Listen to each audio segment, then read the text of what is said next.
Bonjour, chers élèves. Cette vidéo est destinée aux élèves de baccalauréat sciences expérimentales, ça veut dire sciences deuxième bac SPC français, deuxième bac aussi SVT français et aussi sciences éco et techniques. Dans cette vidéo, je vais corriger un exercice de la fonction réciproque, c'est-à-dire c'est la suite de la vidéo précédente. Donc, je vais corriger l'exercice concernant la fonction réciproque, et je vais donner les propriétés de la fonction réciproque d'une fonction continue et strictement monotone sur un intervalle i. Soit f, la fonction définie sur r moins 2 par f de x égale à x moins 3 sur x plus 2. Montrer que j'ai la restriction de f sur l'intervalle i ouvert moins 2 plus l'infini, admet une fonction réciproque g-1 définie sur un intervalle j qu'on doit déterminer. Petit 2, déterminer g-1 de y pour y appartenant à j. On peut vous demander g-1 de x pour x appartenant à j. Qu'est-ce que ça veut dire restriction de f? J'ai restriction de f sur l'intervalle i, parce que le domaine de la fonction f, c'est l'union de deux intervalles, moins l'infini moins 2, union l'intervalle ouvert moins 2 plus l'infini. On se restreint à un intervalle parmi ces deux, ou bien un intervalle qui est inclus dans l'une des deux.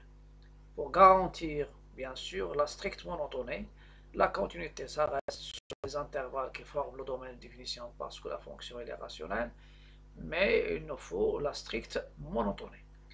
Donc, j'ai restriction de f. Lorsqu'on dit restriction de f sur un intervalle, ça veut dire g de x égale à f de x, quel que soit x appartenant à l'intervalle i. C'est un exercice qui était de recherche. Maintenant, je vais commencer la solution. Donc, f de x, x moins 3 sur, j'ai pris une fonction simple, fonction homographique, x moins 3 sur x plus 2. Le domaine, c'est r moins 2. Il faut que x plus 2 soit différent de 0. Ça veut dire x différent de moins 2, et c'est l'union de deux intervalles, moins l'infini moins 2 over 1, et l'intervalle moins 2 plus l'infini. Vous avez G, la restriction de f sur l'intervalle i, c'est-à-dire quel que soit x appartient à l'intervalle over moins 2 plus l'infini. L'expression de g de x et l'expression de f de x. Donc, sur l'intervalle moins 2 plus l'infini, g de x, c'est quoi? C'est x moins 3 sur x plus 2. Montrant que G admet une fonction réciproque g-1 définie sur un intervalle j à déterminer. Dans ce cas-là, il faut revenir au théorème de la fonction réciproque. Toute fonction continue strictement monotone sur un intervalle, elle admet une fonction réciproque. Donc, la continuité. Je commence par la continuité. La fonction g, quelle est sa nature? Donc, la continuité, il faut revenir aux fonctions usuelles, et après, il faut utiliser, ou si ce n'est pas une fonction usuelle, vous pouvez utiliser les opérations, c'est-à-dire est-ce que c'est la somme, ou bien est-ce que c'est le produit, ou bien c'est le rapport. Ça dépend de ma fonction. Donc, normalement, et pour les fonctions irrationnelles, il y a aussi un théorème fonction irrationnelle. C'est la racine carrée, la racine de f, il est continu, c'est f existe et positif sur l'intervalle i, donc sa racine carrée, ça sera continu. Donc, j'ai dit c'est une fonction rationnelle, donc il est continu sur son domaine, parce que la fonction f rationnelle est définie sur son domaine de définition qui est l'union des deux intervalles, moins l'infini moins 2 et moins 2 plus l'infini à l'exception de moins 2. Donc, sa restriction, ça sera continue sur l'intervalle moins 2 plus l'infini. La monotonie, je dois calculer la dérivée.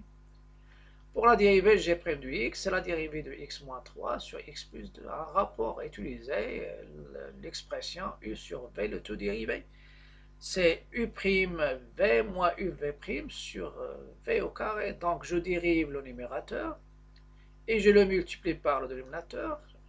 je retrouve moins le numérateur fois la dérivée du dénominateur sur le carré du numérateur. Vous avez la dérivée de ax plus b, c'est a. Voilà, c'est a. Donc x moins 3, sa dérivée c'est 1, x plus 2, sa dérivée c'est 1. Je remplace et je développe, ça donne g' de x égale à x plus 2 moins x plus 3, il faut faire attention au signe, sur x plus 2 le tout au carré. Après, simplifie, x avec moins x, ça reste 5. Ça, c'est positif. Donc, le rapport est positif et ma fonction, il est strictement croissante. On a g est continu. Ça, c'est l'application du théorème de la fonction réciproque d'existence. G continue strictement monotone sur l'intervalle I, donc G admet une fonction réciproque. Et ça, c'est dans la plupart des examens, des devoirs, des DS, soit à la maison, soit en classe, on demande ce genre de questions. Ce qui change, c'est la fonction. Donc G admet une fonction réciproque G-1 définie sur l'intervalle J. L'intervalle J, il faut le déterminer avec la technique de l'image de l'intervalle par une fonction continue strictement monotone, c'est-à-dire l'utilisation des tableaux du cours. J, c'est quoi? C'est G de l'intervalle ouvert moins 2 plus l'infini. La fonction, elle est croissante, strictement croissante. Donc, G, ça sera la limite. Donc, moins 2 n'appartient pas. Donc, c'est la limite de G de x lorsque x tend vers moins 2 du côté droit, donc à droite, et la limite de g de x en plus l'infini. Je calcule la limite en plus l'infini de g de x. C'est la limite de x moins 3 sur x plus 2, rationnelle, donc je fais le rapport des monomes de plus haut degré, ça me donne 1. La limite de g de x lorsque x tend vers moins 2 à droite, c'est la limite de x moins 3 sur x plus 2, remplacer x par moins 2, ça vous donne moins 5, et le dénominateur c'est un 0, dans ce cas-là, il faut faire attention, il faut étudier le signe des dénominateurs. Lorsque x s'approche de moins 2 des côtés droits, le x plus 2, il va s'approcher de 0 avec un signe positif. Donc c'est un 0 positif. Et un nombre négatif sur 0 positif, c'est moins l'infini, et nous donne g, c'est moins l'infini 1. Donc c'est une question qui est composée. Montrer que g admet une fonction réciproque sur un intervalle j à déterminer. Donc il faut montrer qu'il est continu, donc le barème, ça sera divisé en 3, c'est-à-dire suivant ce qu'on a, donc G, la continuité, et en venant sur la stricte monotonie en passant par la dérivée, et le calcul de l'image de l'intervalle par une fonction continue strictement monotone. Ce qui reste maintenant, comment je vais déterminer l'expression de la fonction réciproque. Déterminant g-1 de y avec y appartient à l'ensemble. Donc la fonction f, g, elle est de i vers g qui est x associé y. La fonction g-1, ça sera définie de j vers i qui est tout y associé x. Donc je prends une équation ici, y égale à g de x, et qu'est-ce que je cherche? Je cherche x en fonction de y. C'est ça la question. Et il faut que le x soit solution de l'équation g de x égale y. Et il faut que x soit dans l'intervalle i. Et le y, il est dans l'intervalle j. Donc je prends y égale à g de x. Vous avez ceci équivalent à y égale à x moins 3 sur x plus 2. Je fais produit des moyens égale produit des extrêmes, ou bien les extrêmes avec les moyens, donc y fois x plus 2 égale à x moins 3. Je développe et je regroupe tout ce qu'il y a en x dans le premier membre pour résoudre une équation soit de premier degré, soit de deuxième degré. Ici, ça sera de premier degré, donc je fais passer le tout au premier membre, j'obtiens xy, ça c'est développé, plus 2y égale à x moins 3. Je fais passer le x au premier membre et les 2y au deuxième membre. 2y au deuxième membre, donc x moins 3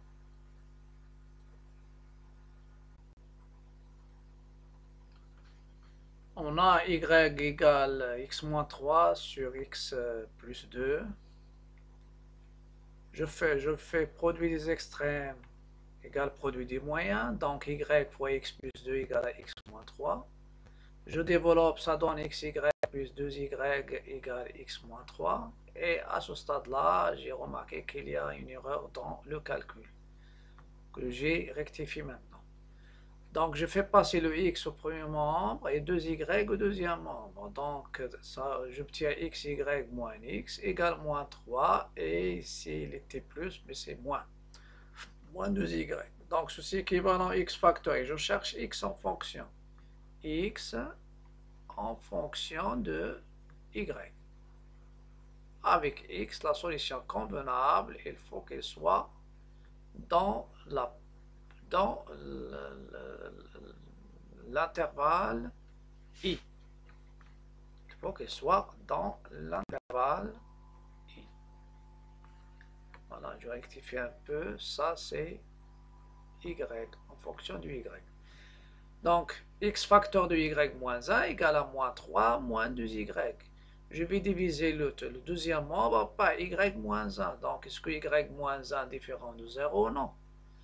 Donc, dans ce cas-là, on a y, on sait que y, il appartient à l'intervalle moins l'infini 1. Donc, y, il est inférieur à 1. Y moins 1 strictement négatif. Donc, il est différent de 0. Donc, le x existe. X, voilà. Donc, existe, x, il existe, mais ce n'est pas solution. Il faut que la solution soit dans l'intervalle ouvert moins 2 plus l'infini. Donc, c'est dans R. Montrant que x, pour terminer, pour que x soit solution d'équation y égale à x, égale à g de x. Donc, dans ce cas-là, on résout l'équation y égale à g de x pour y appartenant à l'intervalle j, et l'inconnu, c'est x. Montrant que x appartient à l'intervalle moins 2 plus l'infini, ouvert en moins 2. Ça veut dire que je dois montrer que x est strictement supérieur à moins 2. Je fais la différence. X moins 2, ça veut dire x plus 2. C'est moins 3 moins 2y sur y moins 1 plus 2. Je réduis mon dénominateur et je simplifie les y. Il nous reste moins 5 sur y moins 2, moins 1. Y moins 1 négatif, celui-là est négatif, négatif sur négatif positif. Donc, x, bien sûr, il appartient à l'intervalle moins 2 plus l'infini. Donc, c'est la seule solution. D'où x, c'est moins 3 moins 2y, c'est la seule solution sur y moins 1. Et cette solution, c'est quoi? Parce que vous avez y égale g de x avec x appartenant à i. Équivalent x égale à g moins 1 de y avec g, y appartenant à j. Donc ça, c'est l'expression de la fonction réciproque. Et on peut remplacer y par x. Et j'obtiens g moins 1 de x, c'est quoi? C'est moins 3 moins 2x sur x moins 1, avec x appartient à l'intervalle moins l'infini 1. Je vais passer maintenant aux propriétés de la fonction réciproque. On a déjà dit que si une fonction f est continue strictement monotone sur un intervalle i, alors elle admet une fonction réciproque, je l'ai appelée f-1. C'est sa fonction réciproque définie sur l'intervalle g qui est égal à f de i. Normalement, la fonction f, elle est continue sur i, donc la fonction f-1 est continue sur j. Ça, c'est par définition. La fonction réciproque, la fonction f, elle est continue sur l'intervalle i, est strictement monotone, elle est soit strictement croissante, soit strictement décroissante. Et à partir des propriétés de la fonction f sur l'intervalle i, on va en déduire directement les propriétés de f-1 sur l'intervalle j. Et on a commencé par la continuité. f-1, elle est continue sur l'intervalle i, et ça c'est très intéressant parce que sans déterminer l'expression de f-1 sur l'intervalle j, vous pouvez en déduire la continuité. Je dis que f est continue sur l'intervalle i, donc f-1 est continue sur l'intervalle j. En plus de ça, la deuxième propriété nous donne la fonction f-1 varie dans le même sens que f sur j. C'est-à-dire, si f est strictement croissant sur i, tiens, on déduit f moins 1 strictement croissant sur j. Si f est strictement décroissante sur i, alors f moins 1 est strictement décroissant sur l'intervalle j. Et je prends un exemple. Dans l'exercice précédent,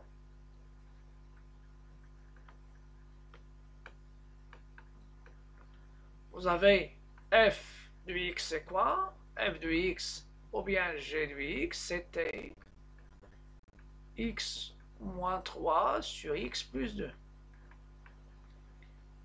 L'intervalle i, c'est l'intervalle moins 2 plus l'infini.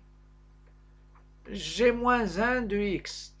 Je peux faire g moins 1 de x. À la place de y, je prends x. G moins 1 de x, c'est moins 3 moins 2x sur x moins 1. Moins 3 moins 2x sur x moins 1. Avec, bien sûr, ici, l'intervalle x et la partie à l'intervalle j. J, c'est quoi? C'est moins l'infini 1. Je remplace en remplaçant y par x. Le x, elle est dans l'intervalle. Donc, g est continu sur i. Donc, g moins 1 est continu sur g. Et vous pouvez voir ici, g moins 1, c'est quoi? C'est aussi une fonction homographique. Son domaine de définition, il est défini sur l'intervalle j. Et puisque c'est une fonction rationnelle, donc il est continu sur cet intervalle. Deuxième chose, g est strictement croissante sur l'intervalle i, qui est égal à moins 2 plus l'infini. Sans calculer la dérivée, ça c'est une expression simple, mais vous pouvez avoir une expression assez délicate pour le calcul, où il y a les racines, il y a etc. Donc, sans calculer g-1, sans calculer sa dérivée, vous pouvez en déduire, d'après la propriété numéro 2 précédente, vous pouvez dire directement, donc, g-1 est aussi strictement croissante sur l'intervalle g, c'est quoi? C'est moins l'infini 1. Il y a aussi une autre propriété avec laquelle je vais terminer bien sûr cette vidéo. Une fois je construis la courbe de f dans un repère orthonormé OIJ, par exemple dans le cas de cet exercice, la représentation de la fonction f, ça sera une hyperbole, mais je prends une branche de l'hyperbole sur l'intervalle moins 2 plus l'infini. C'est-à-dire, c'est la représentation de la fonction g. Quelle est la représentation graphique de la fonction g-1? Sans étudier la fonction g-1 et la représenter graphiquement, vous pouvez utiliser un théorème que je vais donner après, une propriété. La courbe CF et CF-1, elles sont symétriques par rapport à la première bisectrice dans un repère orthonormé. Ça veut dire, en utilisant la symétrie axiale d'axe delta d'équation y égale à x, on peut en déduire la représentation graphique de CF-1 à partir de la représentation de CF. Donc 3, CF et CF-1 sont symétriques par rapport à delta d'équation y égale à x. Delta, il est appelé première bisectrice. C'est ça, la droite delta. C'est-à-dire la bisectrice de l'angle droit de formé par l'axe des abscisses et l'axe des ordonnées. Ça, c'est la courbe de f. Et celle-ci, c'est la courbe de f-1. Bien sûr, elle se coupe au point d'intersection de CF avec delta, parce que ce point, c'est un point qui est fixe. Et la courbe, normalement, la courbe de ma fonction, ça c'est comme la fonction de la racine carrée de x, et sa fonction réciproque, c'est une partie de parabole. On aura l'occasion de parler bien sûr de la symétrie, comment tracer une courbe CF-1 à partir de CF. Donc il y a des propriétés de cette symétrie axiale. La symétrie d'axe delta, donc comme remarque, la symétrie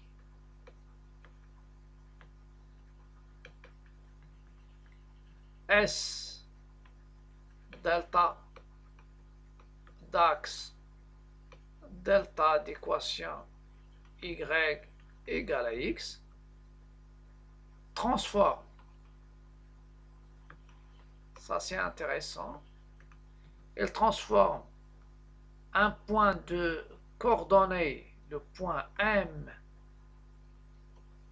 de coordonnées xy, au point M' de coordonnées yx. Point de coordonnées yx. Voilà. Si je prends un point M de coordonnées, par exemple le point de coordonnées, ce point-là, ce point, je le prends par exemple ce point M, et qu'il est sans symétrique par rapport à la première bisectrice, ça sera normalement ici 2, 1, normalement. Si je veux trouver le symétrique, je dois tracer la perpendiculaire, et la droite delta, ça sera la médiatrice des segments M'. Ce point M', normalement, si je trace bien la médiatrice, là, avec les outils de construction,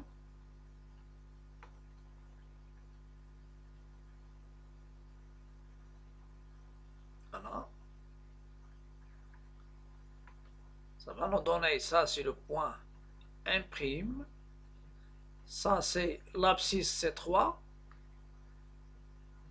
et l'ordonnée c'est à peu près, c'est pas 2, la même chose ici, donc M' sans abscisse, c'est ça, et sans ordonnée c'est 3. Donc cette symétrie transforme y en x, et elle transforme x en y. Par exemple, si je prends le point de coordonnées de 3, quelle est son image A'? Il suffit de renverser, ça sera 3, 2. On verra, il y a donc... et si tu prends le point de coordonnées de 2, c'est un point de la première bisectrice. Donc, son image, ça sera l'OMM. On aura l'occasion d'utiliser cette propriété de la fonction réciproque.